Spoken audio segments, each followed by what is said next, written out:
Hello friends, this is Kshitij Bhalerao. तर काल union बँकचं जे लोकल बँक ऑफिसर आहे त्याची एक्झाम मी अटेम्प्ट करायला गेलो होतो. तर त्यात काय काय क्वेश्चन्स आले, कोणत्या लेवलचे होते, एसे आणि लेटर काय आला, यावर एक ग्लिम्स घेऊया आपण. 5 डिसेंबरची शिफ्ट होती माझी, कालची शिफ्ट 2 होती. तर एक शॉर्ट व्हिडिओ बनवायचा मी ठरवला.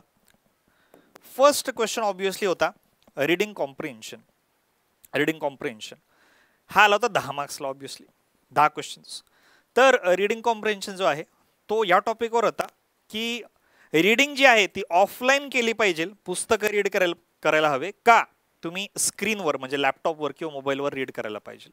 आणि त्यांनी कंपॅरिझन दिलं होतं की पुस्तक रीड केलेलं जास्त लक्षात राहतं आणि स्क्रीनवर रीड केलेलं जास्त लक्षात राहत नाही. तर याच्यावर काय सोल्युशन आहे त्यांनी सुचवले होते.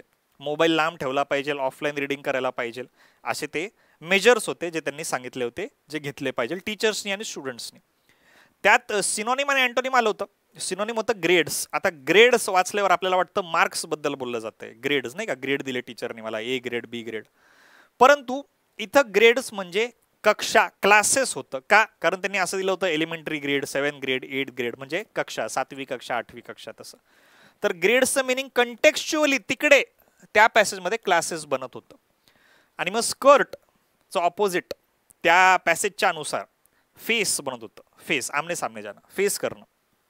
ठीक आहे. स्पॉट देअरचे 5 का 4 प्रश्न होते. मला आठवतंय फॉर चेक असं दिलं होतं, तर फॉर चेकिंग असं त्याचं आन्सर होतं. फॉर चेकिंग असं आन्सर होतं. द आणि प्रिपोजिशन मधला सब्जेक्ट तुमचा, नाऊन तुमचा सब्जेक्ट असतो आणि त्यानुसार वर्ब लावा लागतो, यावर एक प्रश्न होता. म्हणजे द आणि ऑफचा जो रूल मी सांगितला होता तसा. अजून नाऊनला एस नाही तर वर्बला एस असाही एक स्पॉट देअर होता बरं का, सिंपल प्रेझेंट टेन्स मधला.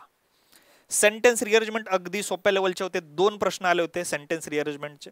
वर्ड युसेज आला होता एक, बुक म्हणून. बुक, आता बुक म्हणजे पहिलं पुस्तक आहे obviously.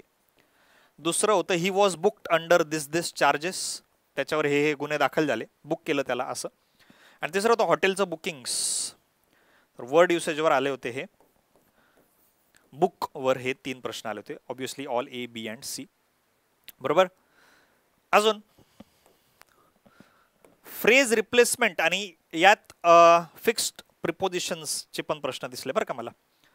Phrase replacement, cloze test 5 मार्क्सचे आले होते, बऱ्यापैकी मॉडरेट लेवलचे होते. स्पेलिंग मिस्टेक आले होते 4. चौथ्याचं आन्सर नो इम्प्रूव्हमेंट होतं किंवा सगळे स्पेलिंग्स बरोबर आहे असं होतं. पण बाकीचे 3 जे होते तर त्याच्यात पहिलं होतं टुमॉरो. आता टुमॉरो याच्या स्पेलिंगमध्ये खूप जणांना डाऊट असतो. आज मी क्लासमध्ये पण विचारून बघितलं तर अर्ध्या लोकांनी TOMM सांगितलं, जे की क्वेश्चनमध्ये दिलं होतं, जे की चुकीचं आहे. टुमॉरोची स्पेलिंग होती, युजलीची स्पेलिंग चुकीची दिली होती. आणि फ्लेवर असं दिलं होतं त्यांनी, तर फ्लेवर असं पाहिजे होतं, फेवर नाही फ्लेवर आलं होतं. तर FLAVOUR असं ते करेक्ट स्पेलिंग होतं. चौथं करेक्ट आलं होतं, बाकी 3 मध्ये मिस्टेक होतं. तर याचं हे टुमॉरो, युजली आणि फ्लेवर असं आन्सर होतं, FLOVOUR. बऱ्यापैकी मी सांगेल इझी टू मॉडरेट लेवलचा हा क्वेश्चन पेपर होता. IBPS PO मेन्स ज्यांनी दिली आहे तर तुम्हाला आलं असेल लक्षात की IBPS POचा मेन्स ज्याने सेट केला तो काय चांगल्या मूडमध्ये नव्हता, त्याने पेपर खूप जास्त डिफिकल्ट सेट केला.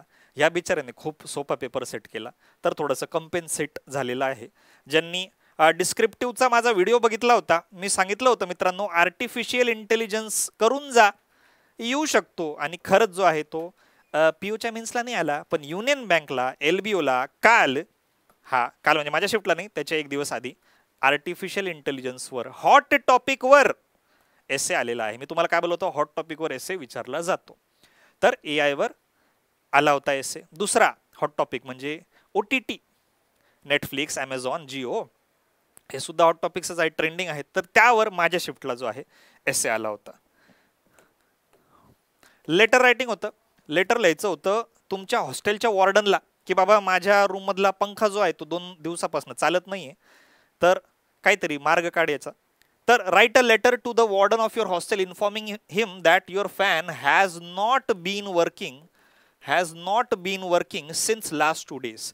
150 ते 180 वर्ड्स मध्ये हे लेटर तुम्हाला लिहायचं होतं. 10 मार्क्ससाठी आलं होतं. क्युम्युलेटिव्ह टाइम असतो 30 मिनिटाचा, लेटर प्लस एसे.